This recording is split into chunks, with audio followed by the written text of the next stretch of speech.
Irmãos, poderíamos já encerrar o culto nessa noite, que já ouvimos aqui de adoração, mas eu quero deixar uma palavra que está no Salmo 118, salmo muito conhecido, que fala da alegria dos justos pela salvação.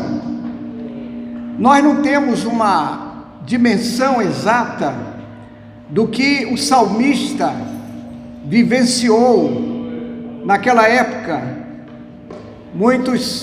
alguns séculos passados.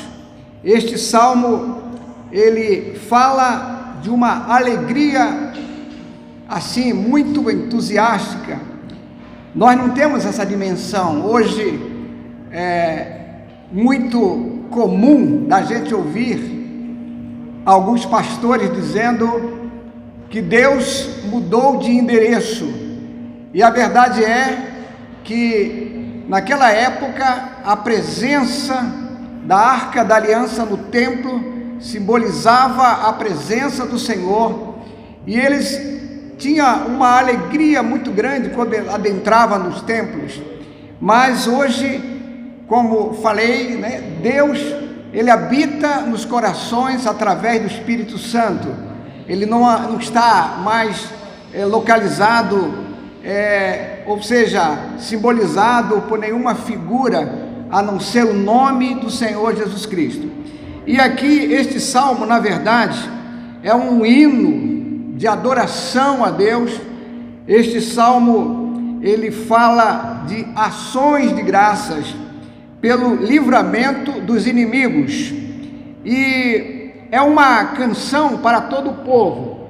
Essa palavra, além de estar sendo gravada, ela vai também estar aparecendo ali no telão. Livramento dos inimigos, uma canção para o povo durante as procissões que eram feitas até adentrar ao tempo da adoração. E existem algumas interpretações dos teólogos, que eles buscam lá os fundamentos, e eu gostaria de estar conversando com vocês sobre o que alguns teólogos eles afirmam sobre quem são estes adoradores. 3 grupos aqui são destacados. O primeiro deles, um rei, talvez da linhagem de Davi, que estava responsável pela nação de uma forma geral, e então ele estava também envolvido em ações de graças pelo livramento das vitórias que vinham das guerras, que eram muitas delas vinham para destruir o povo de Deus, e eles então tinham agora, depois das vitórias, como agradecer a Deus.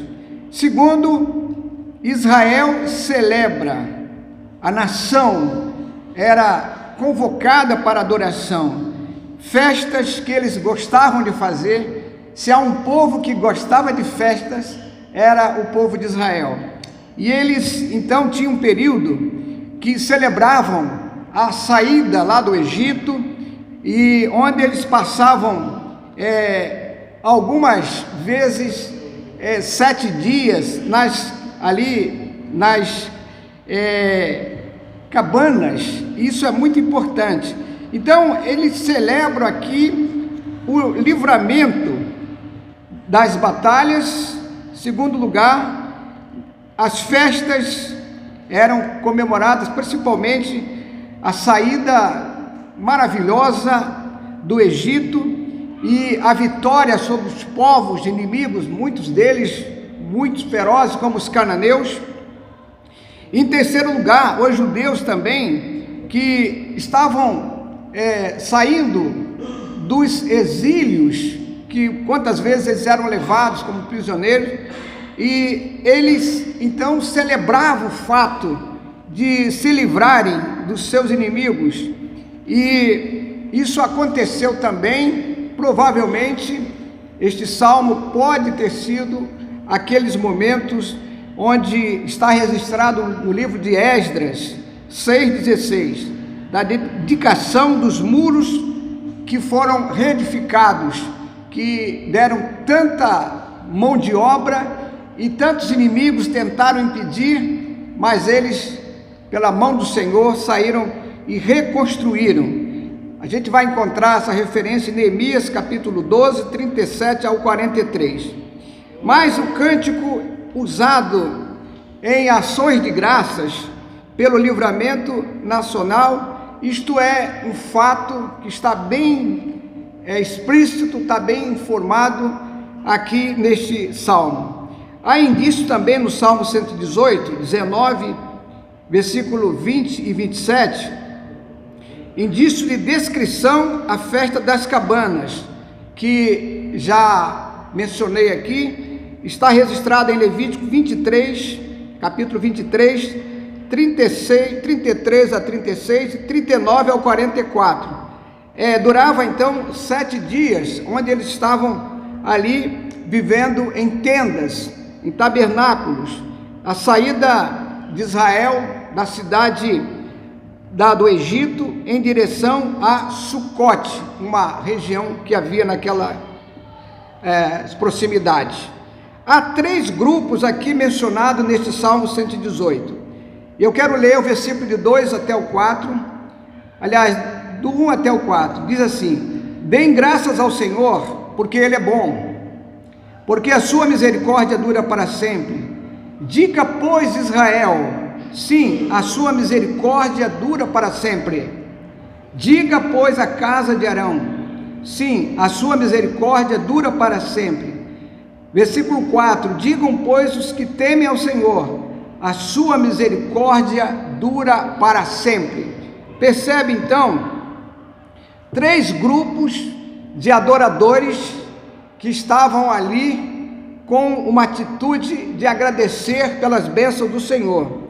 A nação de Israel era a nação escolhida por Deus para daquela nação nascer o Salvador da humanidade, o Senhor Jesus Cristo, o Messias, o Emanuel. Então, aqui, esse povo de Israel celebravam por isso. Em segundo lugar, aqui os sacerdotes, descendentes lá do primeiro sumo sacerdote, que era Arão.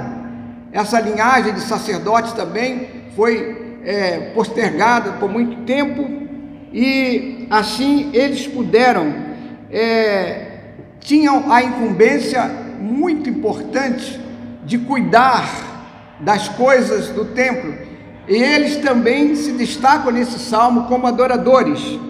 Mas aqui uma das coisas que mais me chamou a atenção foi o fato também daqueles que temem ao Senhor. Percebe que nesse contexto nós também estamos inseridos. Se você é aquele que teme o Senhor, e você pode dizer: eu não tenho nenhuma descendência com a linhagem de Israel, a nação escolhida, eu não participei de nenhuma celebração, não sei nem como fazer. Mas aqui, este último grupo, que se propõe a ser um adorador em espírito e em verdade, ele está sendo mencionado pelo Senhor Jesus Cristo, que disse que haveria um tempo em que os verdadeiros adoradores adorariam o Pai em espírito e em verdade. E aqui estão eles, amém? Aqui estão eles. João 4:24 fala sobre isso. Se há um texto que a gente pode pensar na grandiosidade do nosso Deus, a gente pode, com certeza, todo mundo sabe disso. Deus é o Todo-Poderoso, Ele não precisa de nada, Ele é autossuficiente, Ele é onipotente, Ele é onipresente, Ele está em toda parte. Mas a Bíblia diz que desse Deus procura os verdadeiros adoradores, que o adorem em espírito e em verdade. Esses 3 grupos reconhecem o grande amor de Deus, reconhecem a grandiosidade da misericórdia do Senhor. Isto é mencionado nos versículos 5 a 9 do Salmo. Na angústia invoquei o Senhor, e o Senhor me ouviu e me pôs a salvo. O Senhor está comigo, não temerei. O que é que alguém pode me fazer? Olha uma pergunta. O Senhor está comigo para me ajudar, por isso verei a derrota dos meus inimigos. Versículo 8: melhor é buscar refúgio no Senhor do que confiar nos seres humanos. Versículo 9: melhor é buscar refúgio no Senhor do que confiar em príncipes. Irmãos, é o testemunho pessoal de alguém que entende que Deus é esse que a gente serve. Quando você chega a esse nível espiritual de reconhecer a grandiosidade do Deus que servimos, então esse Deus providenciou tudo para nós, tudo que a gente precisa, e a mais importante é a salvação, né? E quando você sente isso, a sua presença real, versículos 6 e 7 falam isso, né? Então você tem uma condição também de se colocar como verdadeiro adorador, para agradar o Senhor. No versículo 6, este Senhor que cuida de nós, que nos protege, coloca uma cobertura espiritual em que o inimigo nem chega perto, ele fica ao derredor, não consegue brecha para entrar na sua vida, porque você é protegido pelo Deus Todo-Poderoso. E o versículo 6 diz que quem tem esse nível espiritual está livre de todo medo, medo dos inimigos, de adversários, porque o Senhor, se Ele está comigo, não temerei o que alguém possa fazer de mal contra mim. No versículo 10 até o 14, diz assim: todas as nações me cercaram, mas em nome do Senhor as destruí. Elas me cercaram, sim, me cercaram de todos os lados, mas em nome do Senhor as destruí. Como abelhas me cercaram, porém como fogo em espinhos foram queimados. Em nome do Senhor as destruí. Empurraram-me violentamente para me fazer cair, porém o Senhor me ajudou. O Senhor é a minha força, o meu cântico, porque Ele me salvou. Esse é o testemunho da nação, que reconhecia isso, de um povo que foi muito perseguido. Quando você lê os relatos do Antigo Testamento, olha, o que tinha de inimigo é como realmente um enxame de abelhas, né? Ameaçado por nações vizinhas, mas sempre, como diz os versos 11 e 12, recebeu a proteção, a mão do Senhor, fazendo uma intervenção na hora do perigo, e portanto agora a nação pode cantar sobre esta salvação, como diz o versículo 14: o Senhor é minha força e o meu cântico, porque Ele me salvou. Você já foi salvo? Jesus já salvou a sua vida? Então você precisa ser um adorador. Os versos 15 a 18 diz assim, verso 15: nas tendas dos justos há voz de júbilo e de salvação. A mão do Senhor faz proezas. A mão do Senhor se eleva. A mão do Senhor faz proezas.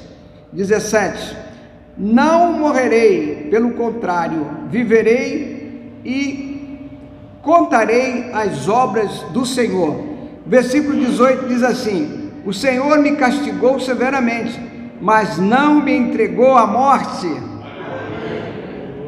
Olha, esse testemunho aqui é o testemunho coletivo daqueles que habitam na casa de Deus, como o verso 15 fala, que sabem que não estão sozinhos e estão caminhando seguramente protegidos com uma grande vantagem de estarem caminhando não somente por esta vida terrena, mas com uma dimensão espiritual, que é a vida eterna. Como diz o verso 17 aqui, muito claro sobre isso: não morrerei, pelo contrário, viverei e contarei as obras do Senhor. Isso é importante a gente citar. Por que isso é importante? Que conhecem a intervenção de Deus nas suas vidas, tantos em atos grandiosos, livramento do perigo, tantas coisas ruins, como o verso 16, como também uma das coisas que você tem que saber: se você entende que você é amado do Senhor, muitas vezes você leva uns puxões de orelha, você é corrigido, e Deus faz isso por amor. Se não for assim, a gente sai do trilho, tá? E o Salmo aqui, ele fala sobre isso, como no castigo ele lhes aplica algumas correções para conservar a sua vida na integridade. Verso 18 fala isso. E reconhece que a grave ameaça que sofreu, as dificuldades, as turbulências, também serviram no propósito de nos aproximar de Deus. Deus disciplina a gente, Deus nos corrige, mas Ele faz isso com uma bondade infinita, né? Com grande cuidado para não nos ferir. Então a gente precisa de uma dedicação total aos valores sagrados para estar honrando o nome do Senhor. Há um salmo muito interessante que logo a seguir eu vou citar. O Salmo 94:12 diz assim: como é feliz o homem a quem disciplina o Senhor, aquele a quem ensinas a tua lei. Porque são ensinamentos a respeito de Deus corrigindo o seu povo, ensinando-nos como devemos caminhar nas fileiras daquilo que agrada ao Senhor. São os caminhos corretos que a gente precisa de andar. O Salmo 118, versículo 19 até o 21 diz assim: agora o castigo, fala aqui sobre o que aconteceu naquelas ocasiões, quando o povo caminhava em direção ao templo, né? Salmo 118 assim: agora o cortejo aqui vai estar se aproximando das portas da cidade. 19 a 21, vou ler aqui para vocês. Abram as portas da justiça para mim, entrarei por elas e darei graças ao Senhor. Esta é a porta do Senhor, por ela entrarão os justos. Graças te dou porque me escutaste e foste a minha salvação. Aqui o templo está o simbolismo do templo físico, da presença real do Senhor, do Deus Todo-Poderoso. Eles tinham então essa intenção de adentrar o templo para adorar o Senhor. A gente pode perceber também que o Senhor se agrada quando a gente abre a nossa vida para a adoração. Eu creio que a gente faz isso muitas das vezes com imperfeição, mas a gente consegue, botar para fora nossos sentimentos. E quantas vezes a gente se emociona no momento da adoração ao Senhor. Isso faz um bem extraordinário.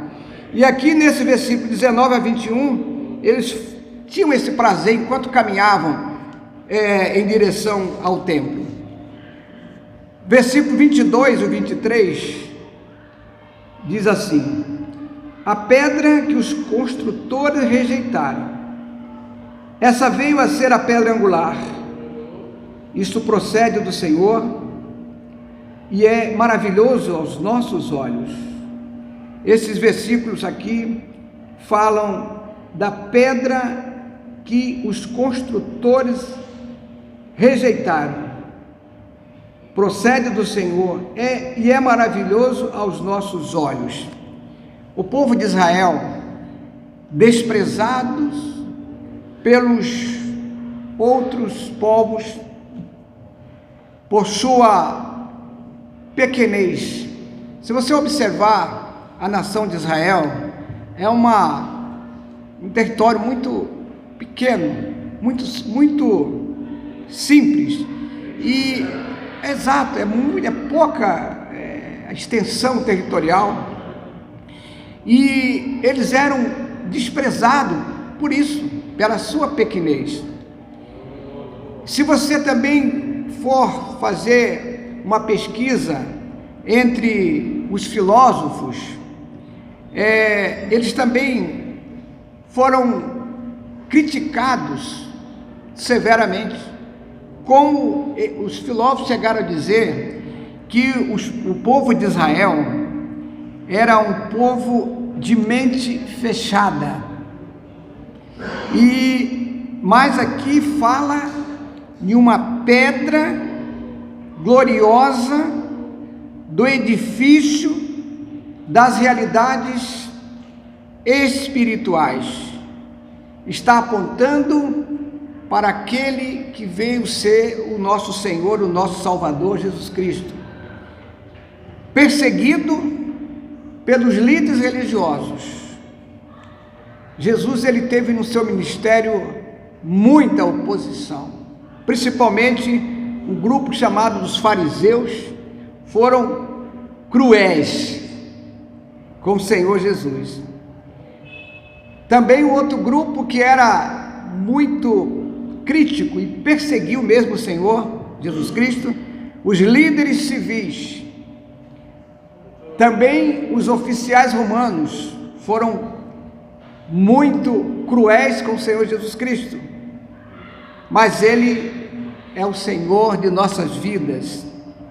No Novo Testamento, quando a gente vai descobrir quem era o Senhor Jesus, Ele passou a ser a pedra principal, a pedra angular da igreja real. Mateus 21:42 fala assim: a pedra que os construtores rejeitaram tornou-se a pedra angular. Isso vem do Senhor, é algo maravilhoso para todos nós. A pedra angular na arquitetura é a pedra que faz a ligadura entre duas paredes, para dar estabilidade, para dar solidez. Então, é o fundamento sólido da nossa vida espiritual, é o nosso Senhor Jesus Cristo. Voltando aqui ao texto, versículo 24, do Salmo 118, ele diz assim: este é o dia que o Senhor fez, exultemos e alegremos nele. Ó, salva-nos, Senhor, nós te pedimos, ó Senhor, concede-nos prosperidade. Maravilhoso, um dia de festa traz muita alegria ao nosso coração, e aqui talvez um dia de celebração do templo em Jerusalém. Quem segue a Cristo, Senhor Jesus, pode pegar este versículo como um lema perpétuo para todos os dias da sua vida.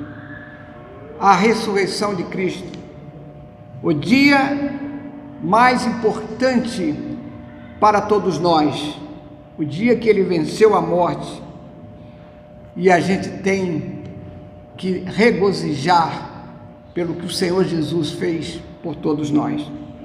Versículo 25 e o 26 diz assim: ó, salva-nos, Senhor, nós te pedimos, ó Senhor, concede-nos prosperidade. Bendito o que vem em nome do Senhor. Da casa do Senhor, nós os abençoamos. Aqui é uma oração, uma prece do povo e também do sacerdote. O povo clamava: ó Senhor, salva-nos, nós te pedimos, concede-nos prosperidade. Mas os sacerdotes diziam: nós os abençoamos. Uma resposta dos próprios sacerdotes. Verso 27 até o 29, diz assim: o Senhor é Deus, Ele é a nossa luz. Adornem a festa com ramos até as pontas do altar. Tu és o meu Deus, eu te louvarei. Tu és o meu Deus, eu te exaltarei. Deem graças ao Senhor, porque Ele é bom. A sua misericórdia dura para sempre. A festa, então, tem sinais que expressam gratidão. Uma gratidão que todos nós devemos ter. Este salmo, ele tem a sua conclusão, como ele começou, agradecendo a Deus, adorando ao Senhor, e isso a gente precisa fazer. O versículo 24, quero voltar somente aqui nesse versículo, para dizer o seguinte: este é o dia que o Senhor fez, exultemos e alegremos-nos nele, no Senhor. E quero fazer aqui uma avaliação do seu nível espiritual. Em uma escala de 1 a 10, o quanto você sente alegria de adorar ao Senhor? De 1 a 10. Creio que ninguém aqui está com 1, né? Ninguém aqui está zerado nesse sentido, porque você veio nessa noite aqui, você pôde, juntamente com o Ministério de Louvor, erguer a sua voz em adoração a este Deus. Mas a pergunta prossegue: o que impede você de ser um melhor adorador, de sentir uma alegria em adorar a esse Deus que fez tanto por nós e faz e continua fazendo? Por isso que diz: deem graças ao Senhor, porque Ele é bom sempre, e a sua misericórdia não tem limites, dura para sempre. Portanto, agrade-se do Senhor. E eu quero encerrar com um versículo que eu gosto muito, Salmo 37, versículo 4, que diz assim: deleite-se no Senhor, e Ele atenderá os desejos do seu coração. Já pensou o que é isso? Ele satisfará os desejos do seu coração, se você se tornar um adorador. Isso é uma alegria que tem que sair espontaneamente, não pode ser forçado. Que Deus nos abençoe nessa noite. Convido o Ministério de Louvor, tem mais um hino para encerramento do culto nesta noite. Enquanto ele se aproxima, eu quero agradecer a todos que vieram aqui nesta noite. Muito obrigado por sua presença, e nós convidamos para você vir somar conosco. Nós estamos aqui com um templo enorme, capacidade para muita gente. Temos salas aqui, muitas salas, temos 11 salas, e podemos abençoar de uma forma muito abrangente toda essa comunidade, mas precisamos de ajuda, e você está sendo convidado a se tornar um adorador aqui nesse lugar. Você pode ficar de pé, soltar sua voz em adoração ao Senhor?